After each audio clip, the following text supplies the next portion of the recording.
Hi Tubies, it's Thursday here on Pagan Perspective and I am your hostess Arienda Ravenheart, and before we get on with this week's topic I have something very exciting to tell everybody. Some of you will already know because you'll have seen my update on Facebook, but don't worry if you haven't. On the weekend I got engaged to my long-term boyfriend, and I don't have an engagement ring to show you at the moment because it was being adjusted, and I will get that back this week because it's just been picked up today. So I will show you that next week. But yeah, obviously I'm completely over the moon. And I just really wanted to share that with all of our YouTube followers out there and with the rest of the Pagan Perspective team as well. So yay! And yeah, so I'll try to get back to the point. This week's topic has been sent in from Texas Pagan 1, and it comes under the topic of vague, meaning that it doesn't really have any specific kind of theme. And the question itself was quite hard for me to understand exactly what it is that we're supposed to respond with. The question is in the box below as usual, so I'd give it a good read over before we begin.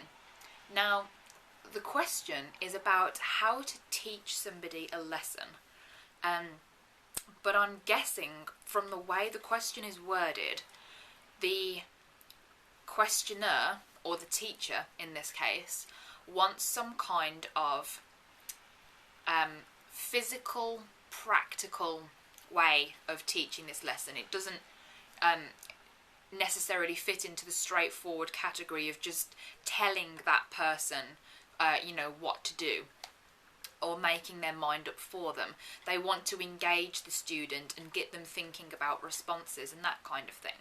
However, this person is also aware of the fact it might put the student in a potentially emotionally stressful situation and doesn't necessarily want to inflict any pain or trauma on the student. So, what I basically thought of was doing like a role play kind of situation where you summarise a brief situation to begin with and then ask that student, if you were in this situation, hypothetically speaking, what would your response be? And then give the student time to think about that. And then your job then would be to say, okay, had you responded to this situation like that, here are two hypothetical situations that could have responded to your choice. So give them a worst case scenario. What would happen if, the way they'd responded had just gone completely wrong and messed everything up for them. So give them a worst case scenario and then a best case scenario as well. What would happen if that had been a good way to respond, if that had, improved things and that kind of thing. So it's going to have to be a very responsive sort of game or situation where you engage the student to think about how they'd respond to situations, but you're also going to have to be quite alert because you're going to have to, throw twists and turns into their situation to keep them thinking about it.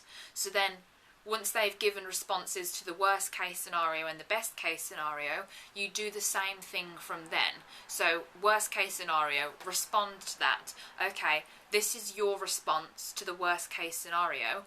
And then on one hand, it gets even worse. On the other hand, the situation improves slightly. So then you do the same thing and you follow it down like a tree diagram. And if you don't know what I'm talking about, the only thing I can think of to describe it is like those questionnaires that you get in like girly teen magazines.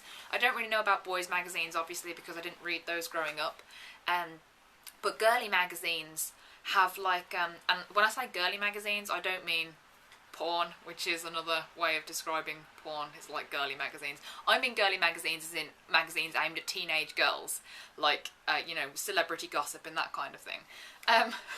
Before we get any strange kind of connotations there as what I'm talking about.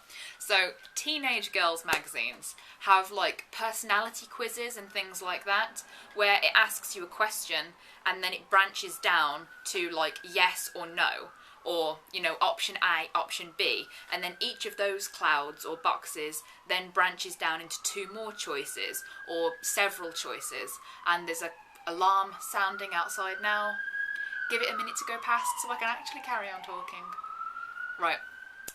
So then, yeah, that branches down into other options, and then you have to respond to the next question after that. So you could do this kind of role play situation, and then either write that down in, you know, the format of a tree diagram. So start off with your first situation, and then draw what happens after that. Or you could do like a spider diagram type thing as well. Or even better than that, you could ask the student whether they want a recording of that situation as well. So you could either do a voice recording or a video recording of your role play scenario sort of thing. So that's the best thing that I can think of, because then they actually have to think on their feet and be responsive to the situation, but you won't actually be putting them into a situation that is going to be potentially emotionally difficult for them. So I hope that gives you some help at all, but without knowing the full extent of the situation, without knowing exactly what it is that you're trying to get across, I can't really tailor that to be any more specific than I've given you. So yeah, bear with us, and I hope that, you know, you've picked up something from this week. I know that everybody's response has been slightly different because it being so vague. But yeah, I hope everybody's enjoyed this week's topic anyway, and I will join you next week as well.